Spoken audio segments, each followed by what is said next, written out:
Welcome back to another technical deep dive here in the debug zone.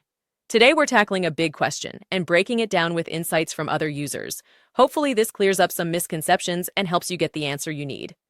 So buckle up, stay a little curious, and let's jump right in.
And that's a wrap.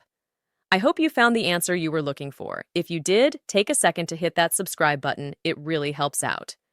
And let me know in the comments which solution worked best for you. See you next time in the debug zone.